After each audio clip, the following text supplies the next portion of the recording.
अध्यक्ष महोदय, जितने भाषण माननीय सदस्यों ने दिए, मैं ये नहीं समझ पाया कि कौन सी लाइन में आप जिस बात का विरोध कर रहे हैं वो इस बिल में जो केंद्र ने पेश किया उसमें लिखा हुआ है। कृपा करके आप में से कोई भी वो लाइन पर मार्क कर दें कि इस लाइन से ये अर्थ निकल रहा है जिसमें अंबानी और अडानी आ रहा है। मैं नहीं समझ पाया कि क्या मतलब हमारे दिल और दिमाग पर केवल जो पब्लिकली भाषणों में आता है उसी को यहाँ आधार बना के दे। मैं विनम्र प्रार्थना करता हूँ, मैं जब से राजनीति में आया हूँ मैं हमेशा एक बात बोलता हूँ कि केवल और केवल एक हिंदुस्तान में एक किसान है जो बाजार में नीलाम होता है 70 साल की आज़ादी के बाद। ये बटन बनाने वाला अपनी बटन की कीमत तय करता है, पेन बनाने वाला पेन की कीमत करता है, साबुन बनाने वाला साबुन की कीमत तय करता है, जूते बनाने वाला जूते की कीमत तय करता है। हर आदमी हिंदुस्तान में अपने द्वारा बनाए हुए सामान की कीमत तय करता है, लेकिन भगवान के लिए जिसको अन्नदाता कहकर सम्मानित करते हैं वो अन्नदाता 70 साल के बाद भी आपके मेरे सबके इस लोकतंत्र में रहने के बाद 15-16 सरकारें बनाने के बाद भी बाजार में नीलाम हो रहा था कि नहीं हो रहा था। ये देश के प्रधानमंत्री को पहली बार इस बात के लिए कारण क्या है कि जब नीलामी का वहाँ ढेर लगा है ना, तो ढेर में जो बोली बोलती वही है। वो घर से सोच के जाता है क्या कि मुझे घर से वापस लौटूंगा तो इस ट्रक का या मेरी इस गाड़ी का जो सामान उतरेगा उसकी कीमत कितनी होगी। मैं सोचता हूँ कि इसको केवल हिलाने से नहीं चलेगा। मैं आपसे अध्यक्ष जी विनम्र निवेदन करता हूँ, ये जो कानून बनाया ना वो कोई मोदी जी ने एक दिन में सपना नहीं आया कि उन्होंने आते ही कानून बना दिया। दुर्भाग्य हमारा और देश का कि देश के नेताओं ने जब से लेकर के इसके बारे में सोचना शुरू किया तब से लेकर के आज दिन इसकी जो दुर्गति आप लोगों के कारण से बनी रही। मैं बहुत विनम्रता से कह रहा हूँ कि 18 नवंबर 2004 को स्वामीनाथन आयोग का गठन हुआ था। वो कार्यकाल किसका? मनमोहन सिंह जी का था कि नहीं था? 2006 के अक्टूबर में उन्होंने अपनी पहली रिपोर्ट दे दी। उस समय राज किसका था? मनमोहन सिंह जी का था या नहीं था? उसे लागू करना या नहीं लागू करना ये किनका काम था? 4 से लेकर 14 तक सरकार में रहने के बाद जिस मेरे हिसाब से मैं इस सदन में जब से मेंबर हूँ, चाहे सदन में पक्ष में रहा विपक्ष में रहा, जो भी बोला वो स्वामीनाथन आयोग की रिपोर्ट लागू करो, स्वामीनाथन आयोग की रिपोर्ट लागू करो। अब आपने इस बिल को पढ़ा है जो केंद्र ने दिया है, उनमें यही सब बातें हैं कि नहीं? मैं आपको थोड़ा याद नहीं है तो याद दिलाता हूँ। पहला आपने देखा होगा ये जो आपका एमएसपी के उपार्जन का फायदा तत्काल मिल सके, वर्तमान में भी पंजाब मतलब जो पैसा वो जो सामान बेच के आता है मंडी में उसका उसे तुरंत पैसा मिल जाए, इसके बारे में व्यवस्था करने के लिए उनका सुझाव था। और उनका ये कहना है जो आज भी आप पता कर लेना, जो पंजाब में आपने बिल पास किया ना, वहाँ आज भी मिनिमम सपोर्ट प्राइस पर खरीदा हुआ पैसा सरकार ने उस किसान के खाते में देने का अभी तक प्रोविजन नहीं रखा है। पहले सरकार के खाते में आता है फिर उसके बाद में जाता है। पंजाब में किसानों के खाते में सीधा नहीं जाता। अनाज और व्यावसायिक फसलों पर अप्रत्यक्ष करों की प्रणाली को रिव्यू किया जाना चाहिए, यही रिव्यू किया, यही प्रस्ताव है। उसके बाद तीसरा है उनका अनिवार्य मंडी टैक्स। भगवान के लिए बिल को पढ़ो। मेरा पहले दिन भी जो मैंने कमिटमेंट किया था, मंत्री जी चाहे आप हो, आप 3 मंत्री तो बोले हो, मैं ईमानदारी से मैं कोई गलत बात नहीं कर रहा हूँ, पर किसी ने भी इसको पढ़ने की कोशिश नहीं की कि जिन बातों को लेकर के इस बिल की रचना की है वो आपके शासनकाल में 2004 से लेकर के प्रारंभ हुई, जो अब तक चल रही, जिसको मैं आपके सामने रख रहा हूँ। यह है ना, अनिवार्य मंडी टैक्स नहीं लिया जाना चाहिए, बल्कि मंडियों में उपलब्ध अधोसंरचना के इस्तेमाल पर सर्विस चार्ज लिया जाना चाहिए। ये स्वामीनाथन कमेटी की रिपोर्ट थी। एक राष्ट्रीय बाजार होना चाहिए, ये इस बिल में है कि नहीं है? ये तीनों जो केंद्र ने पेश किए। संविदा खेती के माध्यम से मार्केट लिंकेज स्थापित किए जाने चाहिए। ये संविदा खेती का उस स्वामीनाथन आयोग की रिपोर्ट में है कि नहीं। मैं सोचता हूँ कि किसानों के हित के लिए जिस शरद जोशी ने जिंदगी भर तक आंदोलन किया और श्वेतकारी संगठन के माध्यम से उसने इस बात को बराबर रखने का प्रयास किया, उसका जो भाव है वो मैं आपको पढ़ रहा हूँ। ये जो आपने किसान व्यापारियों के एकाधिकार पर निर्भर है एवं APMC एक्ट मतलब मंडी एक्ट इसका मुख्य कारण है। हम अपने किसानों को अंतर्राष्ट्रीय स्तर पर प्रतिस्पर्धा के लिए कर रहे हैं, जबकि यह मंडी सिस्टम की जंजीरों में बंधा हुआ है। ये उसकी रिपोर्ट है। उसकी रिपोर्ट को ध्यान में रख करके ये कानून जो है ना अभी बनाया, उसको ध्यान में रख के। शरद जोशी जी, नहीं अगर इजाजत मांग रहा हूँ ना, इजाजत मांग रहा हूँ। शरद जोशी जी, माननीय मंत्री जी पहले प्लीज, माननीय मंत्री जी बैठो एक मिनट। माननीय सदस्य ने यील्ड नहीं किया, पार्लियामेंट्री डेमोक्रेसी में कुछ बात समझे ना प्लीज ना, आप प्लीज अंडरस्टैंड इट। डोंट, जब माननीय प्रतिपक्ष के नेता बोल रहे हैं यील्ड नहीं किया है तो हम गलत परंपराएं डालें। माननीय लीडर ऑफ अपोजिशन प्लीज। अध्यक्ष महोदय, 9 अप्रैल 1905 को जो दिल्ली में एग्रीकल्चर मीट हुई, उस मीट में स्वयं देश के प्रधानमंत्री उपस्थित थे। उनका भाषण जो रिकॉर्ड पर है वो मैं आपको पढ़ के बता रहा हूँ। कृषि उत्पादों के लिए हमें पूरे देश को एक कॉमन तथा सिंगल मार्केट बनाना है। एक सिंगल मार्केट बनाना है।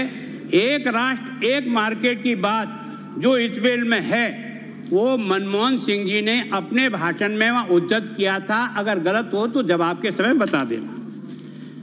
उसके बाद आपने देखा होगा कि ये नेशनल कमीशन ऑन फार्मर्स बना है 2006 में। इसकी सिफारिशें देखिए।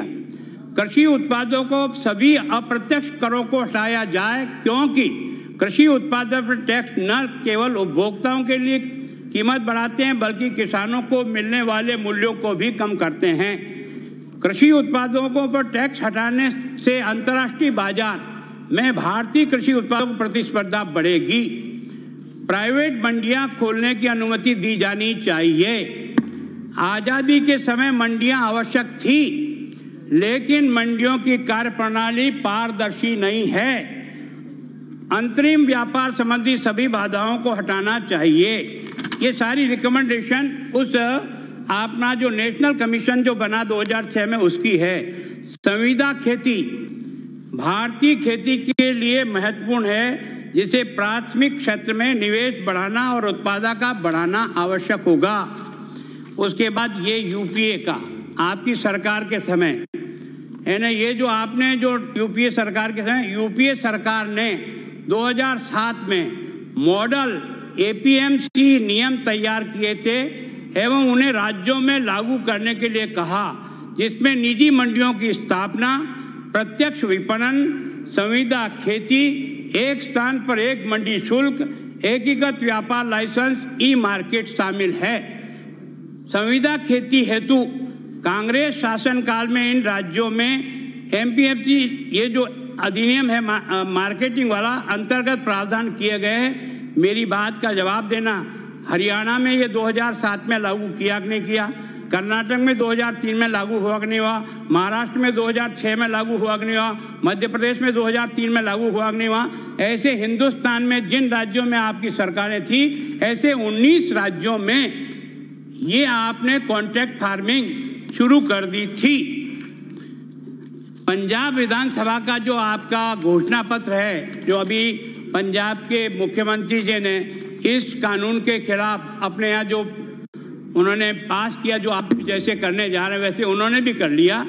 उन्होंने अपने घोषणा पत्र में पंजाब विधानसभा चुनाव 2017 कांग्रेस के घोषणा पत्र, मैं इसमें सब नहीं पढ़ रहा हूँ, ये जो आपका मंडी एक्ट को अपडेट किया जाएगा ताकि किसानों को राष्ट्रीय और अंतर्राष्ट्रीय मार्केट की उपलब्धता मिल सके, और भी रिकमेंडेशन है। उसके बाद ये आपका कांग्रेस का घोषणा पत्र, इस कांग्रेस का घोषणा पत्र अभी लोकसभा के पहले था, और इस घोषणा पत्र के अंदर पेज नंबर 17 पृष्ठ 17 पर जो लिखा है, क्रम संख्या 11 पर और 21 पर, उसको पढ़ता हूँ। क्रम संख्या 11 में कहा गया कि कांग्रेस पार्टी की कृषि उपज मंडी समितियों के अधिनियम में संशोधन करेगी, जिससे कृषि उपज के निर्यात और अंतर्राज्यीय व्यापार पर लगे सभी प्रतिबंध समाप्त हो जाएंगे। यह कांग्रेस पार्टी का घोषणा पत्र। 21 पर क्या लिखा है आपका पैरा में? यह है कि कमोडिटी एक्ट पर चर्चा हुई, हमारे मित्रों ने विरोध भी किया। बिंदु क्रमांक 21 पर लिखा है कि आवश्यक वस्तु अधिनियम 1955 को बदलकर आज की जरूरतों के संदर्भ में लिया जाएगा। विशेष आपात परिस्थितियों में इसे लागू रखा जा सकेगा, जो इसमें केंद्र के कानून में लिखा हुआ है। मेरे हिसाब से उसकी लाइन को पढ़ करके और उसके अंदर आप लाइनिंग लगा करके बताओ कि हम इस चीज का विरोध इस कारण से इन शब्दों से कर रहे, समझ में आ सकता है। इसी में लिखा है आपका मंडी समिति के अधिनियम में संशोधन, ताकि कृषि उपज के निर्यात और अंतर्राज्यीय व्यापार पर लगे हुए प्रतिबंध को समाप्त किया जा सके। आवश्यक वस्तु अधिनियम, इसी में पढ़ूं, यह आपका ही घोषणा पत्र है। आवश्यक वस्तु अधिनियम इसी एक्ट को खत्म करेंगे। ये आपका ही है ना घोषणा पत्र, 19 का ही है ना। चुनाव के दिनों में अपने को वोट प्राप्त करने की खेती के लिए अलग तरह का चश्मा चढ़ाते हैं और बाद में उतार करके बातें करना शुरू कर देते हैं। 15 जून मैं इसलिए कह रहा हूँ कि देश के प्रधानमंत्री ने जो आपने कहा ना अचानक कर दिया, अचानक नहीं किया। एक लंबे अध्ययन के बाद, सब लोगों की राय के बाद उन्होंने इस कानून को बनाकर उस किसान को अपने पैरों पर मजबूती से एक इंसान के नाते खड़ा करने का प्रयत्न किया। 15 जून 2019 को नीति आयोग की 5वीं गवर्निंग काउंसिल की कृषि संबंधी सुधार के कार्यों के बारे में चर्चा में एक निर्णय लिया और एक कमेटी का गठन किया। और समिति के सदस्य हैं महाराष्ट्र के मुख्यमंत्री, कर्नाटक के मुख्यमंत्री, हरियाणा के मुख्यमंत्री, अरुणाचल के मुख्यमंत्री, उत्तर प्रदेश के कमलनाथ मुख्यमंत्री, बाद में जो पंजाब के मुख्यमंत्री उनको भी उसमें सम्मिलित किया, कृषि मंत्री उसमें सम्मिलित है और सदस्य नीति आयोग उसमें सम्मिलित है। इन सब लोगों की कमेटी जो बनी, उस कमेटी ने जो सुझाव दिए, मैं आपको इसलिए बढ़ रहा हूँ ना, आप जो कह रहे हो ना कि अचानक रात को कोई सपना आया और उन्होंने अडानी और अंबानी दिख गया, क्या इसके अलावा हिंदुस्तान में कोई व्यापारी है ही नहीं? एक ही ये इस बिल में नाम लिखा हुआ था अडानी का, अंबानी का, केवल हमारे नेता ने बोल दिया, हमने बोल दिया। अरे भले आदमी कम से कम वो बोलो जो कुछ हो। इसमें सुझाव दिया, मैं आपको बता रहा हूँ, मैं आपको हर चीज के अपने तथ्य दे रहा हूँ, आपको जो जवाब देना आप दीजिए, मुझे कोई एतराज नहीं।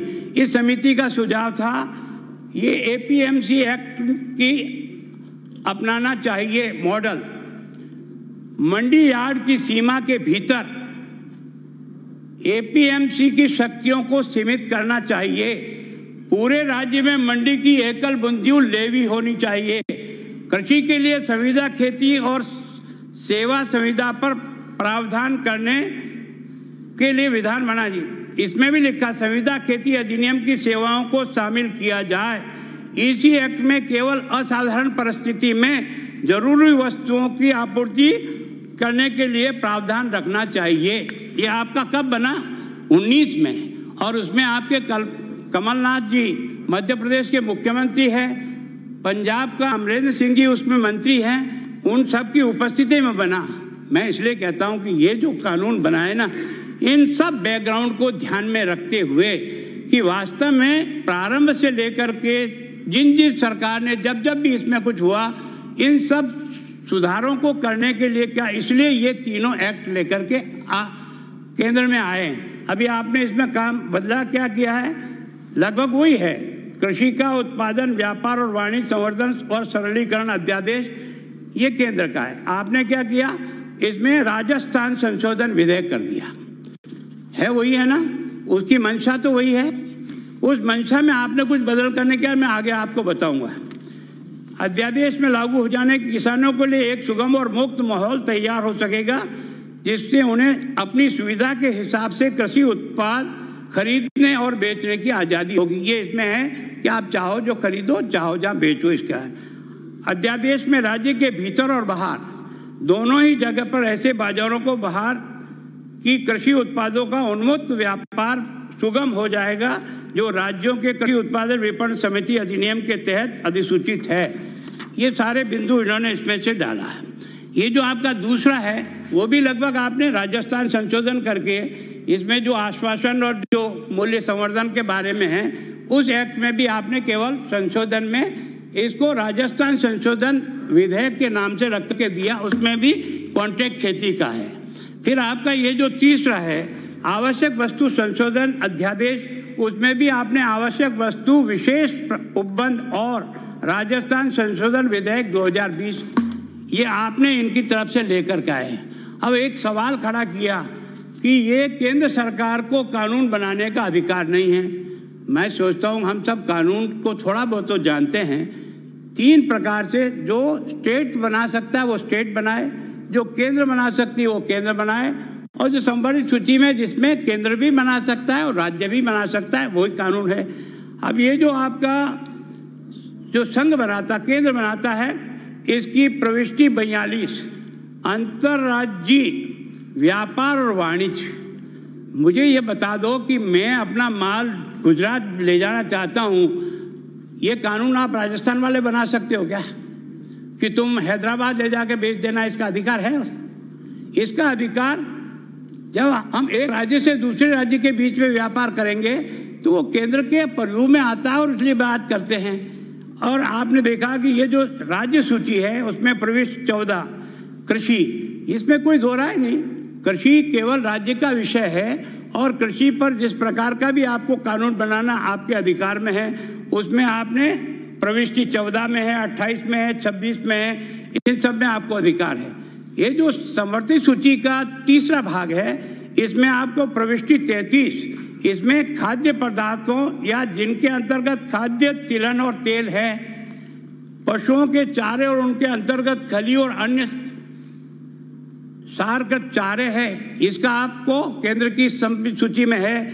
कच्ची कपास चाहे वह छोटी हुई ओटी हुई हो या बिना ओटी हुई हो और बिनोला ये उसके पर्यू में है। कच्चे जूट का व्यापार और वाणिज्य ये उनके पर्यू में है संवर्धित सूची में। इसी तरह से 33 क में बाट और माप के संबंधित कानून बनाना केंद्र के अधिकार क्षेत्र में है। केंद्र ने उन्हीं अधिकार क्षेत्र का प्रयोग करते हुए केंद्र के पास 7वीं अनुसूची में संघ सूची की प्रविष्ट 42 पे अंतर्राज्य व्यापार और वाणिज्य को रेगुलेट करने का अधिकार है। आपने देखा होगा कि अनुच्छेद 301 इसमें आपने व्यापार वाणिज्य और समागम की स्वतंत्रता इस भाग के अन्य उपबंधों के अधीन रहते हुए भारत के राज्य क्षेत्र में सर्वत्र व्यापार वाणिज्य और समागम आबाद है। वर्ष 1961 में माननीय सुप्रीम कोर्ट के ऐतिहासिक फैसला यानी एक आसाम की T company versus state of Assam के बीच में हुआ, उसमें सुप्रीम कोर्ट ने अनुच्छेद 301 की व्याख्या करते हुए कहा था कि अनुच्छेद 301 में वस्तु का न केवल इंटरस्टेट व्यापार शामिल है बल्कि वस्तुओं का इंट्रास्टेट भी व्यापार इसमें सम्मिलित है जो 301 में कवर होता है। उसी के तहत ये कानून बनाया। अतः केंद्र सरकार द्वारा कृषि की उपज को लेकर इंटरस्टेट तथा इंट्रास्टेट व्यापार के सभी बंधुओं को हटाने के लिए कृषि सुधार कानून पूर्णतः संवैधानिक केंद्र के अधिकार क्षेत्र में है। फिर भी आपने पंजाब में जिस प्रकार का कानून पास किया, कृपा करके कोई यार गेहूं और आपने चावल ही क्यों किया जी? और ये आप जो है मिनिमम सपोर्ट प्राइस पर खरीदोगे, नहीं खरीदोगे तो आपको 3 साल की सजा होगी। अगर आप किसानों के हितैषी हो तो 22 चीज़ें जो आपने आइटम बना रखा है जिसमें समर्थन मूल्य घोषित हुआ है, अगर बहादुर हो तो राजस्थान में अपने यहाँ जितनी केंद्र खरीदती है वो तो खरीदती है। आप भी तो कृषि के सारे अधिकार आपके पास है ना, तो 50 साल तक आप लोग कानून नहीं बना सकते थे। आप ये समर्थन मूल्य बनाने के लिए केंद्र के पास क्यों जाते हो जो कृषि आपका विषय है? तो फिर आपको केंद्र पर इंतजार क्यों करते हो आप कि वो आपको खरीदने का आदेश दें, उसके बाद आप खरीदो क्यों? कुछ तो आप भी तो वजन उठा लो ना अपने अपने हिसाब से, ताकि थोड़ा बहुत तो कुछ कर सकें। फिर अध्यक्ष महोदय, इस कानून में परिवर्तन क्या करने जा रहे हैं? एक तो ये धारा 6 में परिवर्तन कर रहे हैं। धारा 6 में क्या? कृषि उपज के व्यापार के लिए बाजार फीस और लेवी में छूट होगी। केंद्र का कानून ये कहता है कि मंडी के अलावा आप कहीं भी जहां भी कोई आपको किसी प्रकार का टैक्स नहीं देना पड़ेगा। ये मंडी को उन्होंने टच नहीं किया कि मंडी में भी ये छूट लेनी पड़ेगी। आप बिना बात के बात में उलझ रहे हो कि आपने मंडी को डिफंड कर दिया, मंडी को डिफंड कर दिया। मंडी को कहाँ डिफंड किया? मंडी के खिलाफ उन्होंने एक शब्द नहीं लिखा मंडी। तो आप क्या कर रहे हो? कृषि उपज के व्यापार के लिए व्यापारी और कॉर्पोरेट समूह को राज्य सरकार द्वारा तय फीस, उपकर व प्रभार देना होगा जो कृषक कल्याण निधि में जमा होंगे। ये आपने बनाने का प्रयास किया। इसका मतलब मंडी के बाहर भी जो व्यापार होगा उस व्यापार को लगाकर आपने केंद्र के कानून को डिफंग करने का प्रयास किया है, जो आपकी पर्व्यू में नहीं आता है। आप गलत रास्ते से जा रहे हो और गलत रास्ते से जाने से आपको सफलता नहीं मिलेगी। केवल अपने नेताओं को यह जरूर दिखा सकोगे कि हमने आपकी बात की पैरवी कर दी, बाकी कानून में आपको यह अधिकार। फिर आप धारा 8 में बदल रहे हो। धारा 8 में केंद्र ने क्या बदला? सुलह बोर्ड समझौते को अंतिम रूप देगा। 30 दिन के समझौते में समाधान नहीं होने पर उपखंड अधिकारी विवाद का निस्तारण करेगा और कलेक्टर 30 दिन के अंदर अपील का निर्णय करेगा। निर्णय दोनों पक्षों के लिए बाध्यकारी होगा। आप क्या बदल रहे हो? राज्य कृषि उपज मंडी अधिनियम के तहत बनाए गए नियमों के तहत विवादों की समाधान की व्यवस्था। इसका मतलब सिविल कोर्ट के माध्यम से आप निपटाओगे। जो सिविल कोर्ट पहले तो पूरा बूढ़े हो जाते ना, तब तक भी खेती के फैसले नहीं हो पाते, उस सिविल कोर्ट को आप देने का अधिकार कर रहे हो। आप इसी तरह से धारा 15 में बदल कर रहे हो। न्यायालय में दखल का अधिकार नहीं। केंद्र ने कहा कि इसमें कोर्ट किसी प्रकार का दखल नहीं देगी। जो भी एसडीओ और एसडीओ के ऊपर अपीलेट अथॉरिटी वो करेगी, या जो समझौता समिति बनेगी नीचे, जिसमें किसान के भी आदमी होंगे और जिसने खरीदने वाला उसके भी लोग रहेंगे, वो बैठ के अगर समझौता कर लेते हैं तो उनको मान लेंगे। आप क्या कर रहे हो? सिविल न्यायालय में विवाद तय करने का अधिकार देंगे। तो पहले से ही तो वहाँ दफ्तर में इतनी फाइलें लगी हुई है, और डालना चाहो इसके लिए कानून लेके आए।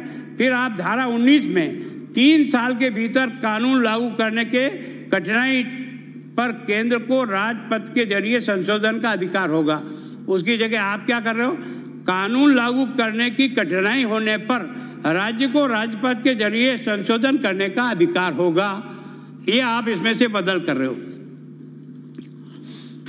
और राज्य में ये नए प्रावधान आप और डाल रहे हो, वो 16 क में डाल रहे हो। राज्य की कृषि उपज मंडी अधिनियम के तहत बनाए गए नियम 5 जून 20 के पहले की तरह लागू। इसका मतलब केंद्र के बने हुए कागज को रद्दी की टोकरी में फेंक दो। यही हुआ ना? मतलब सीधा का सीधा यही मतलब हुआ कि 5 जून के पहले जो स्थिति थी उस स्थिति को आप बहाल कर रहे हो। भगवान के लिए कम से कम कानून को ठीक तरह से समझ के केवल और इसी तरह से 16 ख कृषकों का उत्पीड़न करने पर फर्म के भागीदार या कंपनी के निदेशक को 3 से लेकर 7 वर्ष तक की सजा और 5 लाख रुपया जुर्माना, समय पर माल नहीं उठाने पर, समय का भुगतान नहीं करने पर उत्पीड़न से आप कानून में ला रहे हो। तो अगर वो नहीं खरीदेगा तो अरे वो खरीदेगा ही नहीं, सजा किसको दोगे? माल वही पड़ा रहेगा ना किसान के पास ही। कैसे व्यापार होगा? कैसे उसकी चीज बिकेगी? ऐसे प्रोविजन ग में ला रहे हो आप। 16 ग में राज्य सरकार को निर्देश जारी करने का अधिकार होगा। तो मर्जी हो जो फरमान जारी कर दो, खुला हमारे से आप ठप्पा लगवा दो और फिर बाद में जो चाहो जो बना डालो, अधिकार होगा। फिर 18 क में राज्य सरकार को नियम बदलने का अधिकार होगा। हमारे से तो अंधे में छप्पी लगा रहे हो और बाद में जो चाहो सो करोगे, कर पाओगे क्या? इससे क्या होगा? आप सीधे के सीधे केंद्र और आपके कानून के बीच में टकराव लाने के लिए आपने ये रास्ता अख्तियार किया, जिस रास्ते में आप सफल नहीं होंगे। इसके कारण से आप एक तरह से इसका प्रभाव क्या होगा? यह सर्वविदित तथ्य है कि किसानों के हित को न देखते हुए केवल मंडी शुल्क वसूल करने वाले कड़े हुए नियमों के प्रतिस्पर्धा, उपज के परिवहन, पारदर्शिता, वांछित बिचौलियों वाली लंबी आपूर्ति श्रृंखला और सबसे महत्वपूर्ण बात, भ्रष्टाचार की समस्या से संबंधित प्रत्येक प्रकार की बाधाएं उत्पन्न किए जाएंगे। इससे किसानों की उपज का दाम नहीं मिलेगा। आप ये क्यों ला रहे हो? ये जितने भाषण दिए ना जोर जोर से, ये सब मंडी मंडी मंडी मंडी दिमाग। अरे मंडी खत्म किसने की यार? मंडी तो आज भी सर्वाई कर रही, कल भी सर्वाई करेगा। इस कानून की लाइन में पढ़ करके निशान मार्क कर देना कि मंडी को इस कानून ने यहाँ प्रभावित किया। प्रभावित हो रहा है तो हमारे स्वयं के कारण से हो रहा। क्यों? क्योंकि हमने मंडी शुल्क इतना रख लिया है ना। मंडी शुल्क हिंदुस्तान में 2% से लेकर के 8.5% है। अब ये 8.5% किससे वसूल होता है? कोई व्यापारी देता है? आप और हम सब इतने साल की जिंदगी निकाली है, बावड़ी उस किसान से ही वसूल होता है। उससे वसूल होने वाले पैसे को आप इसे करो। यह भी सर्वविदित है कि बाजार शुल्क, कमीशन शुल्क और अन्य निहित शुल्क अप्रत्यक्ष रूप से किसानों से वसूल किए जाते हैं। इस प्रकार किसानों की आय पर प्रतिकूल प्रभाव पड़ेगा। मंडी शुल्क के अप्रवचन रोकने के लिए बहाने स्थान की मंडी तक सीमित करके, खरीदारी को लाइसेंसदारी होने तक सीमित करके किसानों को विकल्प, मतलब एक तरह से आपका जो कानून था वो केवल और केवल मंडी में ही व्यापार होगा, इसके लिए था। इन्होंने मंडी से बाहर को व्यापार को निकाला। अब आप सब तर्क दे रहे हो इतने लोग बेकार हो जाएंगे, इतने लोग, कितने लाइसेंसी है भैया मंडी में? आप सारी मंडियों का हिसाब लगाओगे तो कहीं 500 होगा, कहीं 300 होगा, कहीं 200 होगा। तो क्या उस एरिया में, उस जिले में व्यापारी इतने ही रहते हैं क्या? आपका व्यापार करने के लिए आपको अनिवार्यतः मंडी में आना पड़ेगा। और जो मंडी के बाहर व्यापार करेगा उसके ऊपर कभी भी कोई भी बारात उतारेगा कि नहीं उतारेगा? जो नहीं उतरता है वो तो चलता रहता है, कोई दिक्कत नहीं। पर जब ध्यान में आ जाता है और कोई इसका एक तरह से कानूनी प्राविधान करता है तो वो रोक सकता है आपको किसी भी तरह से। अब आप लोगों के मन में जो है ना, लगता है हम में से कोई भी खड़ा हो, प्रधानमंत्री ने कर दिया। मैं ईमानदारी से कह रहा हूँ, मुझे भी यहाँ 40 साल इस विधानसभा में चित्तौड़ से आया हूँ, लेकिन मैंने कई बार देखा और कई बार मैं बोला हूँ। मैं आपसे विनम्रपूर्वक प्रार्थना कर रहा हूँ, ये देश के प्रधानमंत्री ने किसान के जीवन को बदलने के लिए जिस प्रकार का कमिटमेंट किया है ना, वो आज तक कभी देखने को नहीं मिला है। मैं केवल भाषण से नहीं कह रहा हूँ, मैं तथ्यों से कह रहा हूँ। आप लोगों ने UPA 1, उसका कार्यकाल था 4 से 9, उस समय पूरा 5 साल तक किसान का जो बजट में जो खर्चा था वो 29,504 करोड़ रुपया था पूरे 5 साल का। उसके बाद सेकंड कार्यकाल जो आपका फिर हुआ 9 से 14, उसमें 87,549 करोड़ का आपका बजट पेश हुआ। और NDA का जो पहला कार्यकाल था 5 साल का, उसमें 1,64,195, और उससे भी आगे बढ़िए। आंख को खोल रख करके चलो। केवल वोटों की खेती के पीछे भागोगे ना तो आपका और मेरा सौदा तो पड़ जाएगा, पर उस गरीब की लंगोटी 30 साल में नहीं हटी है ना, वो लंगोटी नहीं हटेगी, इसकी चिंता कर लेना।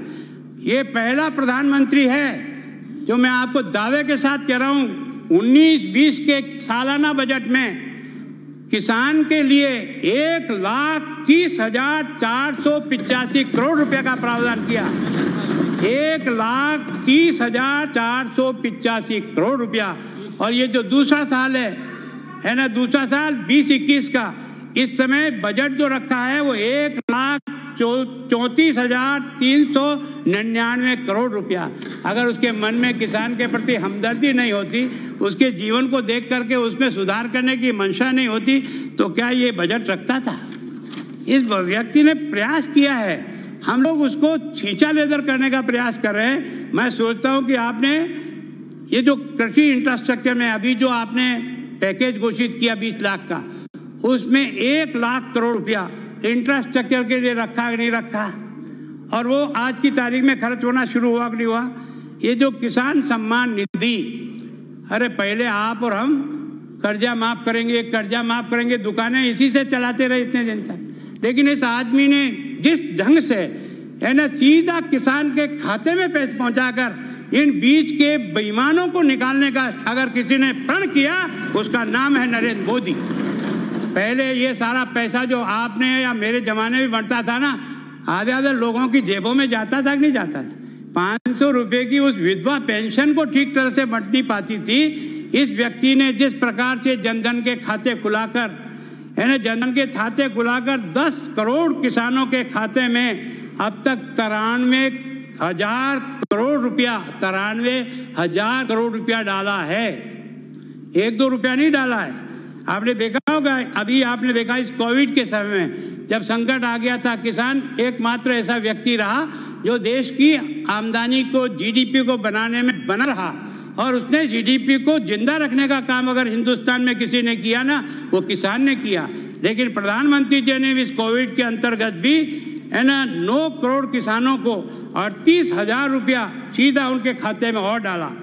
अभी आपने देखा होगा प्रधानमंत्री की घोषणा में ये जो एफपीओ बना रहे हैं, है ना, फार्मर प्रोड्यूसर ऑर्गेनाइजेशन, 10,000 बनाने की घोषणा नहीं की है। उस आदमी ने 6,850 करोड़ रुपया इसका सैंक्शन करके इसका काम प्रारंभ कर दिया है। आप और मैंने कई सालों तक इस फसल बीमा भाषण दे दे के थक गए थे। ये भला हो अटल बिहारी वाजपेयी का कि पहली बार आप बड़ी बड़ी डींगे हाँक रहे हो, 54 साल तक राज किया रे, अपनी लिस्ट उठा करके बताओ यार कि हमने ये किया नहीं किया, पता तो लगे यार क्या हुआ और क्या नहीं हुआ। केवल बातें कह देने से चलेगा क्या? हमने 54 साल तक राज किया, आज कमी निकाल रहे ये नहीं है, तो दोषी कौन हो, आप हो या मैं हूँ? 6 साल का ये प्रधानमंत्री ये दोषी है या 54 साल तक सरकार चलाने वाली दोषी है? 10,000 एपीओ बनाने का काम किया। फसल बीमा केवल 4 साल में, मैं आंकड़े के साथ बोल रहा हूँ, ऐसे गपगचट नहीं मार रहा हूँ, आंकड़े के साथ कह रहा हूँ। फसल बीमा योजना के तहत जो किसान ने पैसा जमा कराया वह 17,500 करोड़ रुपया जमा है, और उसके एवज में किसान को मिला कितना है? किसान को मिला है 77,000 करोड़ रुपया फसल बीमा का। फसल बीमा योजना को आप सबने भी मांग की, यहाँ पर कई भाषण हुए कि इसको स्वैच्छिक कर दिया जाए, अनिवार्य नहीं रखा जाए, तो वो फैसला भी प्रधानमंत्री जी ने कर दिया कि ये बीमा भी स्वैच्छिक है, अगर आप चाहो तो करो, नहीं चाहो तो मत करो। यानी ये पहला प्रधानमंत्री है जिसने किसान रेल चलाई, और उसके कारण से ये जो जितनी भी सब्जियां हैं, फल है, जो नुकसान होने की चीज़ है उसको आप तुरंत ले जा सको।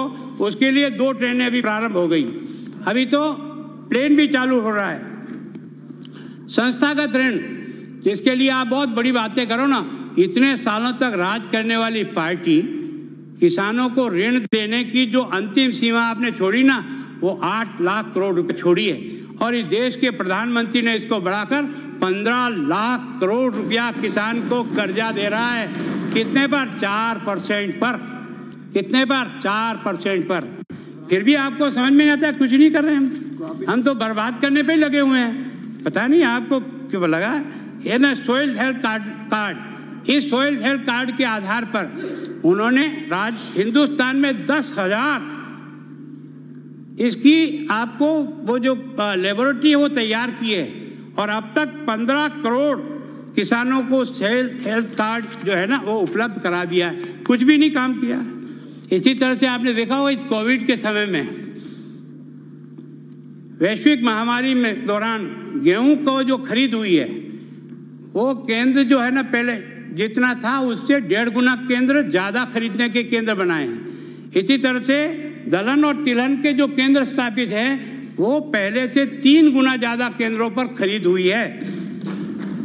बावजूद इस विश्व महा 390 लाख टन गेहूं खरीदा गया है। विगत वर्ष के लगभग ये 15% अधिक है। इससे 75,000 करोड़ रुपया किसानों के खाते में डाला है। लॉकडाउन के बाद कृषि गतिविधियों को पूरी तरह से रियायत किया है। ये आपको मैंने बताया था, जो फार्मर प्रोड्यूसर ऑर्गेनाइजेशन जो बना रहे हैं उसमें प्रत्येक जो मैदानी एरिया 300 उसके मेंबर होंगे, उनके लिए, उनके दफ्तर के लिए, उनके बाकी सामान के लिए, आदमी के लिए हर एक को 18-18 लाख रुपया दे करके खड़ा करें, ताकि वो किसानों के अंदर उनकी समस्याओं को सुलझाने का प्रयास करें। ये जो है ना प्रधानमंत्री सम्मान निधि, ये आप तो नहीं कर सकते थे। इस व्यक्ति ने जिस प्रकार का प्रयत्न किया ना, उसको आपको जो अच्छा किया उसको मानना चाहिए। अब तक 9.75 करोड़ लाभान्वित किसानों को 74,000 करोड़ रुपए ऐसा डाला है। किसान क्रेडिट कार्ड, अब ये भी बहुत जरूरी था, 54 साल तक आप नहीं कर सके, बहुत कठिन काम था।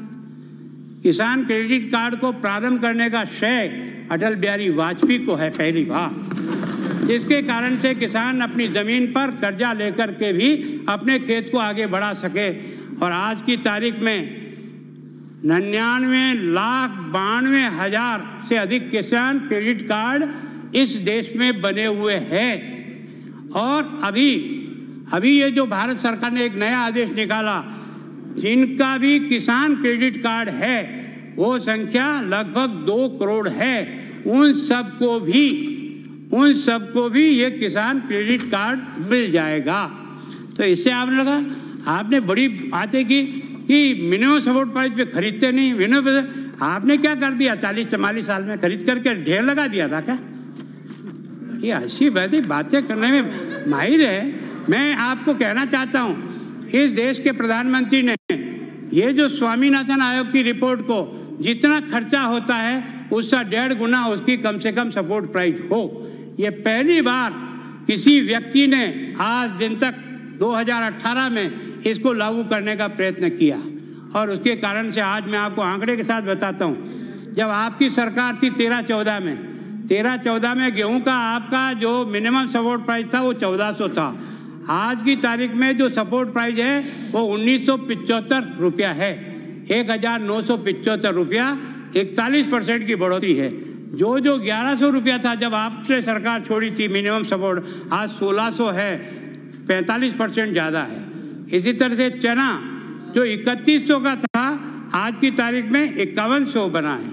मसूर ये भी 2950 था, आज 5100 रुपया पर क्विंटल है। इसी तरह से आपका मस्टर्ड ऑयल है, ये 3050 था, उसकी जगह आज 4650, 52% ज़्यादा है। इसी तरह से मूंगफली जो 4000 में थी आज की तारीख में वो उससे अधिक 6000 से है।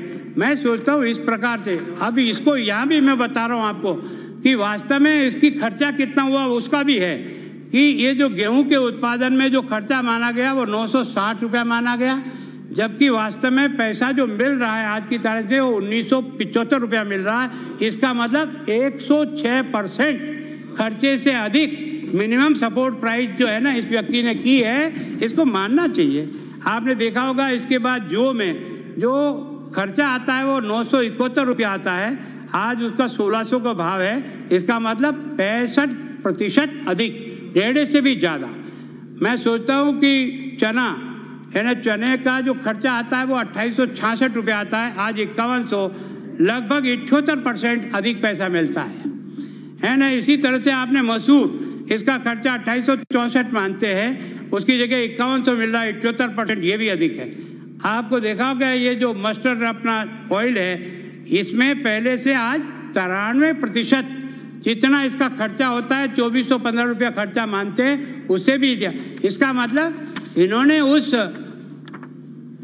एक तरह से स्वामीनाथन आयोग की इस बात को जमीन पे लाने का प्रयत्न किया है और आपको इससे अधिक बढ़ाया है। यही नहीं, आपने देखा होगा जो खरीद हुई है, मैं केवल इसलिए कि आप आलोचना के लिए जो चाहो करो, आप अपने बहुमत के आधार पर इस कानून को भेज करके अगर राजस्थान की भद्दे बिगाड़ना चाहो बिगाड़ो, मुझे कोई ऐतराज नहीं।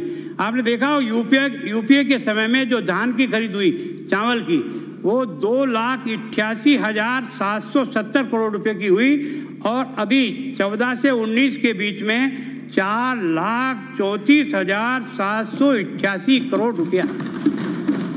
तो क्या मतलब है? गेहूं की खरीद है जो आपके 5 साल के राज में हुई थी वो 1,68,000 की हुई, और इस समय इस सरकार का जो पिछला कार्यकाल 14 से 19 था उसमें 2,27,000 करोड़ रुपए की खरीद हुई है। इसी तरह से आपने देखा होगा तिलहन में आपके समय में 50 लाख टन हुई थी, अब की बार जो हुआ है वो 14 से वो 56,000। दलहन जिसके बारे में सबसे ज़्यादा शॉर्टेज थी और बाज़ार में महंगाई के कारण से लोग बहुत परेशान थे, 5.4 लाख मैट्रिक टन की खरीद हुई थी आपके टाइम पर, जिसको इस व्यक्ति ने 100 लाख टन है ना, एक तरह से दलहन को खरीद करके बाजार में जिस प्रकार की शॉर्टेज थी इसको पूरा करने का प्रयास किया। विरोध का कारण क्या है वो मैं आपको बताता हूँ। आपका विरोध का कारण है सरकार रो रही है अपने पैसे को। कैसे? क्योंकि मंडी से जो आमदनी होती है वो सरकार की आमदनी का सोर्स है, और इसके कारण से आपने राजस्थान में 2.6% से लेकर के 5% तक का मंडी शुल्क लगा रखा है।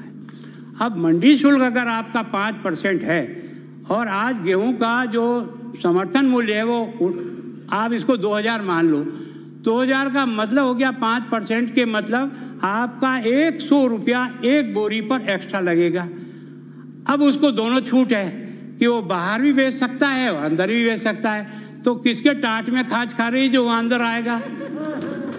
कौन आएगा अंदर? आपको विचार करना चाहिए, मंडियों को स्टैंड करना चाहिए, क्योंकि हमारा बहुत बड़ा इन्वेस्टमेंट उसके ऊपर है, और मंडी को समाप्त करने के लिए इस कानून में कहीं प्रावधान नहीं है। आपको थोड़ा सा अपना पैसा छोड़ना चाहिए और इस टैक्स को घटा करके केवल मंडी मेंटेनेंस के नाम से जो कुछ भी आप टैक्स लगाना चाहते हो वो लगाओ, ताकि आपके वहाँ का खर्चा भी निकले। और इस मंडी में भी क्या चक्कर है, गुजरात की मंडी में कम पैसा लगता है, ऊंजा में जाएंगे तो नहीं हमारा, आप पंजाब में जाओगे 8.5% लगेगा, मध्य प्रदेश में जाओगे 3.5% लगेगा, हमारे यहाँ 5% लगेगा, तो हमारा व्यापार तो जाएगा ही जाएगा। अगर आपको कुछ करना है, मंडियों को जिंदा रखना है, तो सबके बराबर लाने का प्रयास करो, तब तो आपकी मंडियाँ जीवित रहेगी। ये किसने कहा कि मंडी में माल नहीं बेचना है? जिसके मन में आए मंडी में बेचे, जिसकी मर्जी आए बाहर बेचे, उसमें क्या दिक्कत है? फिर आपको दूसरा क्या कारण है, मंडी में जो व्यापार करने वाले लोग हैं उनको थोड़ी सी तकलीफ होगी, क्योंकि पहले वही लाइसेंसी थे और वो लाइसेंसी होने के कारण से जितना भी व्यापार था वो उनके पास ही आता था और उसके कारण से उनको बहुत आमदनी होती थी। अब क्या हुआ कि पैन कार्ड जिसके पास है वो भी खरीद सकता है। अब ये खरीदने के लिए झाड़ोल में भी वही अडानी अंबानी आएंगे ना। क्या बातें करते हो यार, वहाँ का व्यापारी क्या धुंधुना बजाएगा? वहाँ का व्यापारी धुंधुना बजाएगा? पहले कहते वो कैसे जाएगा, कैसे आएगा? अभी उदयपुर की मंडी में आने 50 किलोमीटर चलना पड़ता है, क्या पैदल माथे पर लेके आता है? भाई केवल और केवल तर्क देकर के समझ जाने का प्रयास करते हो। बोले मंडी के काम करने वाले हमाल बेरोजगार हो जाएंगे। हाँ, एक बार तो सीधा का सीधा, क्योंकि मंडी में माल कम जाएगा, लेकिन बाहर भी तो कोई न कोई बोरी तोकेगा नहीं तोकेगा, वो किसान ही तोक के रख देगा। जहाँ छोटे छोटे गाँव में भी मंडियों की रचना होगी वहाँ भी तो काम होगा, तो वो कोई बेकार होने वाला नहीं। और आप कह रहे हो, एक और आपने बड़ा तर्क दिया कि 86% लोग छोटी होल्डिंग वाले लोग हैं। ये छोटी होल्डिंग जिसके पास आधा बीघा है, मैं भी उस ट्राइबल एरिया में घूमता हूँ, जिसके पास 1 बीघा है, वो तो अपनी मक्की डाल करके मजदूरी पे चला जाता है, क्योंकि वो जानता है कि मुझे इसमें से कुछ अपना जीवन तो चलेगा नहीं। लेकिन इस कॉन्ट्रैक्ट फार्मिंग के कारण से अगर ये जो आपका फार्मर ऑर्गेनाइजेशन जो बन रहा है, ये अगर क्लब करके और उनको लेकर के अगर जितने भी आधुनिक साधन हैं उनका प्रयोग करके अच्छा फर्टिलाइज देगा, अच्छा बीज देगा, अच्छा देगा। फिर आपने कहा कॉन्ट्रैक्ट फार्मिंग, अरे बोले आज भी कॉन्ट्रैक्ट फार्मिंग सोगन कौन दिला रहा है कि तुम दो यार? पहली बार तो किसान को एक आज़ादी मिली है कि वो चाहे तो बेचे, ना चाहे तो बेचे। और कॉन्ट्रैक्ट किस में होता है? लिखित में होगा। लिखित में जो कॉन्ट्रैक्ट होगा उसमें ये कहाँ शब्द लिखा है कि जमीन बिक जाएगी? आप में से कोई बहादुर पड़ा हुआ हो तो अंडरलाइन करके आज भाषण का जवाब दो, तब लिख देना कि यहाँ लिखा हुआ है कि किसान की जमीन लोग खोज लेंगे। कैसे खोज लेंगे? कोई कॉन्ट्रैक्ट में नहीं है वो, बहुत उसको बाहर निकाल करके कॉन्ट्रैक्ट होगा फसल का। जो चीज़ आज आपने देखा होगा, जब लहसुन का भाव 80 रुपया 90 रुपया किलो होता है, तब सारे किसान लहसुन बो देते हैं मेरे प्रतापगढ़ में, और जैसी ही पैदावार होती है वो लहसुन 8 रुपये किलो में आ जाती है। इस कॉन्ट्रैक्ट फार्मिंग में कम से कम जब किसान अपनी बात का समझौता करेगा तो इतना तो करेगा, बाजार मूल्य से नीचे तो नहीं करेगा ना, तो वो प्रोटेक्ट हुआ, वो बर्बाद हुआ। मैं सोचता हूँ कोई ऐसा तो कोई हो नहीं सकता, केवल और केवल आपको एक ने बोल दिया अंबानी अडानी, अंबानी अडानी, सबको नाम याद हो गया, 2 नाम और भी है, बिरला भी हो गया, टाटा भी होगा, डालमिया भी होगा, नाम नहीं याद है? अच्छे नहीं लगते वो? अच्छा लगता है।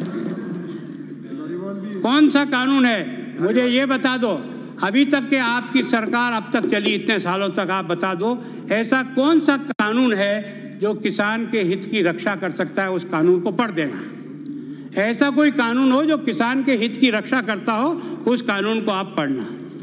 सौभाग्य से पहली बार आपको लग रहा है, अध्यक्ष महोदय बहुत विनम्रतापूर्वक, इस प्रकार के टकराव से कभी भी आप कोई इस लोकतंत्र को नहीं चला पाओगे। केवल ये खुश हो जाना कि मैंने ये कर दिया, मेरे बहुमत है, ये कर दिया, इसके कारण से मत रहो। इसके कारण से लाभ क्या होगा कि न्यूनतम समर्थन मूल्य पर खरीद जो है ना वो धीरे धीरे प्रारंभ होगी, आगे बढ़ेगी, है ना। कोई भी घाटा आकर के नहीं बेचेगा। मंडी यार्ड और उसके संबंध में राज्य APMC मतलब मंडी का जो है शक्तियाँ कम नहीं करता है। कहाँ लिखा है कि मंडी इसमें ख़त्म कर रहा है ये कानून? मंडी खत्म कर रहे हो आप अपने स्वार्थ के कारण से, और विशेष करके पंजाब जिसका 8,000 करोड़ रुपया मंडी शुल्क आता है, वो इसको रो रहे हैं। किसान की मजबूती और उसकी बहबूदी के लिए नहीं रो रहे हैं। इससे किसान की आय नहीं बढ़ेगी। इससे कारण से किसान इतना तो आज़ाद हुआ कि वो भी अपनी फसल की मेहनत का दाम तय करके जिससे कॉन्ट्रैक्ट करना चाहे वो, आपके रो युवा वर्ग को काम नहीं मिलेगा। अगर वास्तव में हिंदुस्तान में सबसे ज़्यादा एम्प्लॉयमेंट देने की ताकत किसी में है तो हिंदुस्तान की एग्रीकल्चर में है, लेकिन हमने इसको खड़ी नहीं होने दी। हमने इसको कभी भी ईमानदारी से, मैं कह सकता हूँ 1 बीघा में अगर आपका ताइवान का पपीता लगाकर किसी ने खेती की ना तो साल का 50,000 रुपया डेफिनेट कमा सकता है, ये मेरी गारंटी कर रहा हूँ। क्यों आप उनको उसी धान और मक्की में ठोस रखा है? उनको निकलने दो ना, दोली मूसली पैदा करने के लिए उनको आप सपोर्ट करो ना। दोली मूसली के कारण से उनको प्रति बीघे पर 1 लाख रुपए की इनकम होगी। उस खेती से आपको निकालना, तो इससे किसान का भी भला होगा, नौजवान को काम मिलेगा, उपभोक्ताओं को। अब आप जो सामान पहले तो आएगा उदयपुर की मंडी में गेहूँ, और उदयपुर की मंडी में गेहूँ का भाव जो बढ़ेगा उसके बाद वापस झाड़ोल जाएगा। झाड़ोल पे फिर आप और मैं जहाँ नौकरी करते वहाँ खरीदने जाएंगे तो वो जो बेचने वाला वो हमको सब मुनाफा जोड़ के नहीं देगा ना, तो उपभोक्ताओं को भी नुकसान होगा। इसके कारण से उपभोक्ताओं का एक तरह से उसकी कीमत पर कंट्रोल होगा। फिर ये जो वाद जिस प्रकार के झगड़े टंटे होते हैं वो जल्दी से निपटेगा। मैं सोचता हूँ कि इस कानून में जो तीनों, मेरी विनम्र प्रार्थना है, ये जो आपने एक कानून है कि एसेंशियल कमोडिटी एक्ट, ये 1955 का है ना, और इस 55 का आपकी इन सब रिपोर्टों में है कि ये जो आपका एसेंशियल कमोडिटी एक्ट है इस पर विचार करना चाहिए। आपका ये सुझाव भी आया था कि भाई उस समय हमारे यहाँ शॉर्टेज थी हर चीज़ की, और इसके कारण से हमको करना, अगर कोई इमरजेंसी आ गई, शॉर्टेज हो गई, तो आपको ये अधिकार तो अभी भी प्राप्त है ना, आप उसका कर सकते हो। आपने इन तीनों कानून को लाकर एक तरह से केंद्र के कानून को रद्दी की टोकरी में डालने की मंशा से लाए हो। इसे बोलो कि ये है कि नहीं है। इस प्रकार से आप कोई कानून बना करके केंद्र के साथ ठीक प्रकार से बर्ताव बना के चलोगे क्या? मैं सोचता हूँ अगर राजस्थान के किसान का कहीं अहित हो रहा है, उस अहित के लिए आप करो तो आप मिनिमम सपोर्ट प्राइस अपने बूते पे करो ना। इतने साल तक सरकारें चलाते होगी, आप और हम बूढ़े हो गए, तो आप अपने द्वारा भी तो कुछ करो यार। मिनिमम सपोर्ट प्राइस करेगी तो कौन? केंद्र। फसल बीमा करेगी कौन? केंद्र। फला करेगी कौन? केंद्र। क्यों वहाँ क्या रख के भूले हैं क्या? बड़ी आश्चर्यजनक बातें करते हैं। ये जो केवल बातें देने के लिए, भाषण देने के लिए जोर जोर से खड़े हो जाते हैं, जैसे कोई हम कोई किसी के दलाल है क्या? हैं बिचौलिया। बिचौलिया कौन है? बिचौलिया कोई बिचौलिया नहीं है। जो व्यापार करता है कोई बिचौलिया नहीं। कौन बिचौलिया? सब अपना काम करते हैं, अपना धंधा करते हैं। ये जो शब्द आप प्रयोग करते हो भगवान के लिए मत करो। इस प्रकार के शब्दों से कभी भी हम लोकतंत्र को मजबूत नहीं करेंगे। उस रास्ते से चलो जहाँ कहीं कमी हो उसको जरूर इंगित करो, उस लाइन को इंगित करो कि इस लाइन में ये एक किसान के खिलाफ है, ये